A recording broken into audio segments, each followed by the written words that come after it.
تو آج ہم دیکھتے ہیں کہ دنیا میں آبادی کے لحاظ سے سب سے بڑی تعداد مسلمانوں کی ہے، اور جہاں دیکھو محکومی ہے۔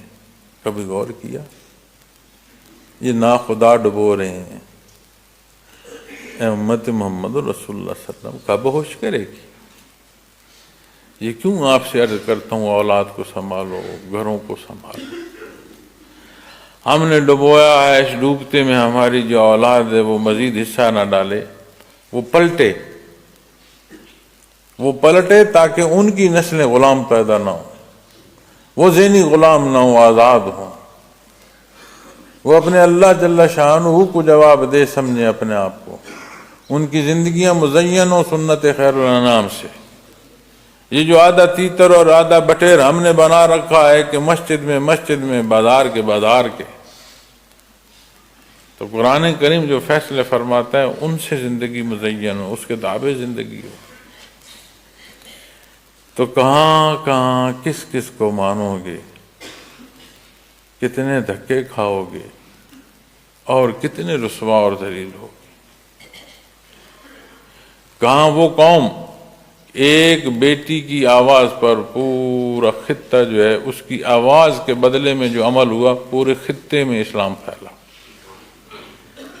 کہاں آج ہماری بیٹیوں کے اشتہار لگ رہے ہیں اور ہم مسکرا کر دیکھ رہے ہیں، اچھا یہ ہوا ہے، اوہو بہت برا ہوا۔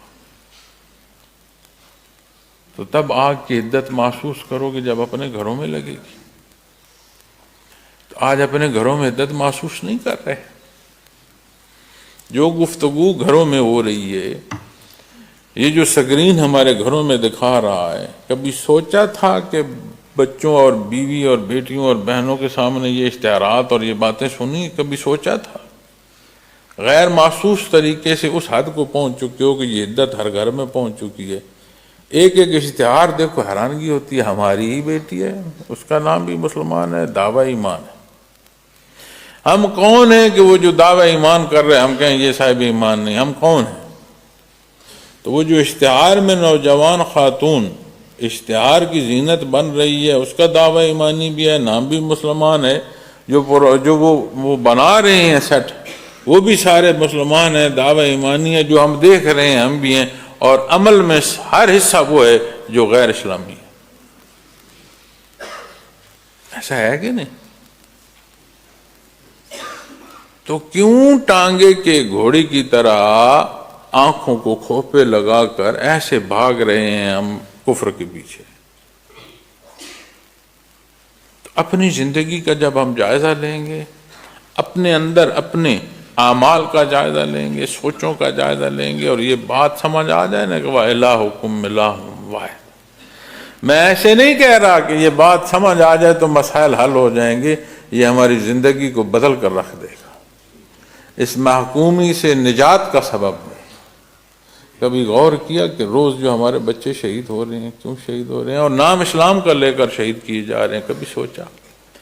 ہمارے ہاں تعمیر کے نام پر تخریب ہے، ہر وہ نعرہ جو ملک کی تعمیر کے لیے دیا جا رہا ہے اس کے ساتھ تخریب پیدا ہو رہی ہے۔ یہ کیسی تعمیر ہے؟ گھر آواز تخریب کا سبب بن رہی ہے۔ یہ کیسا دین اسلام کا عمل ہے جو ہمارا خون بہا رہا ہے؟ یہ کیسا نظام معیشت ہے جو ہمیں بھوک اور افلاس سے مزید نیچے گرا رہا ہے؟ اور ایسی سرزمین پر کہ جس پر اللہ کا اتنا احسان ہے، ہر پہلو سے اللہ نے اس ملک کو نوازا ہے، کیا سبب؟ ہم نے ناخدا بنا رکھی، ہم نے بت خانے گھر رکھے ہیں اپنے اندر۔ ان بتوں کو پاش کرو، اللہ وحدانیت کا جو حکم دے رہا ہے اسے مانو، جو نبی کریم صلی اللہ علیہ وسلم تربیت عطا فرما رہے ہیں اسے اپنی زندگیوں میں جانچو۔ تو یہ وہ پہلو ہے جو ہمیں حق پر لا کھڑا کرے، اور صاحب ایمان اللہ اسے توفیق دے وہ حق پر کھڑا ہو، اسے کوئی ہلا نہیں سکتا، ہلا سکتا نہیں، کسی کی سکت نہیں۔ یہ جو ہم ٹوٹی پتنگ کی طرح بکھر رہے ہیں،